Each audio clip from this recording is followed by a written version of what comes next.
Okay, we're gonna modify our pivot stand. So what I'm gonna do is open up my existing stand the way it is, and I'm gonna also open up the drawing for the stand.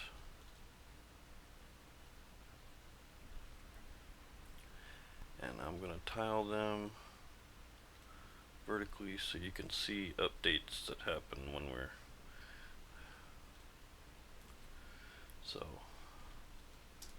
just get my bearings here.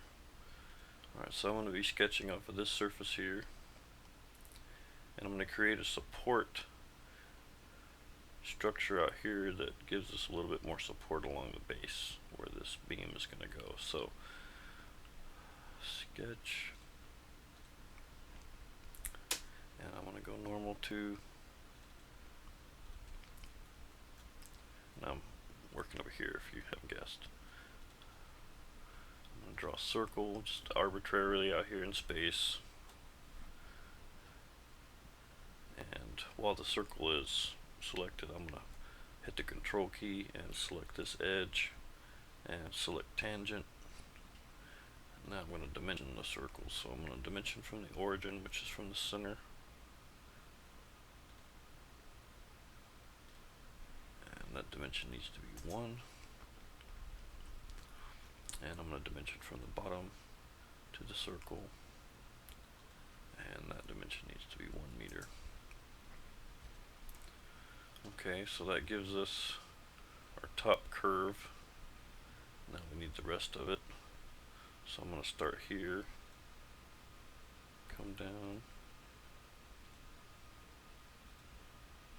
and I'm just going to hit escape to get out of line, and I'm going to dimension this 0.5 meters. And obviously I don't want the rest of this circle, so I'm going to use my trim entities. I'm going to use the power trim, and I'm just going to drag across the circle. And I'll just extrude that, and I'm going to extrude it to the surface behind what we're looking at. So I'm going to say up to surface, and then I'm going to come out here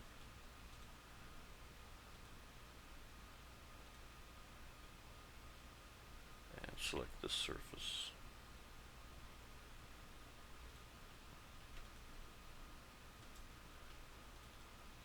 So now we have 1/2 of it, and if we click our drawing, we can actually see that the half is made. But we want it to be on both sides, so I'm going to choose the front plane, and I'm going to mirror that, and I want to just select the extrude that I just did, and then you can see the drawing automatically updates for that one. Okay, so I'm done modifying my pivot stand, so I'm going to go into this window, and I'm going to click save, and then I'm just going to close it. I'm going to expand the drawing window. Now as you can see, some of our dimensions don't make sense anymore, so I'm deleting this one. These have kind of overlapped, so we have to clean it up just a little bit, but we still need some other dimensions, so I need the height again.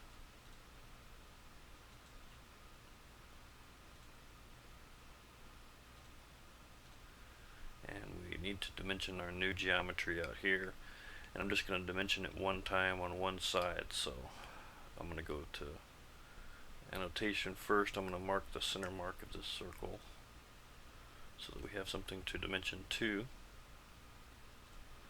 and then we'll just dimension, oh, we need a line through the center of this to dimension from, so I'm going to use the center line. I'm going to select this side and this side, so we'll have a center line right down the middle. Then I'll dimension from the line to the center mark. That's 1. dimension from the bottom to the center mark. And that's 1. And I want to mark my radius here so they'll know how big the circle is. And I've kind of overlapped on my isometric, so I'm going to move my isometric just a little bit. Now you may notice that this is very different than the old drawing, but everything on the drawing is still the same down here. So when our workers get the new drawing, how are they going to know that this is a new drawing? So I'm going to fix this while I'm looking at it. I'm not sure why it has parentheses around it.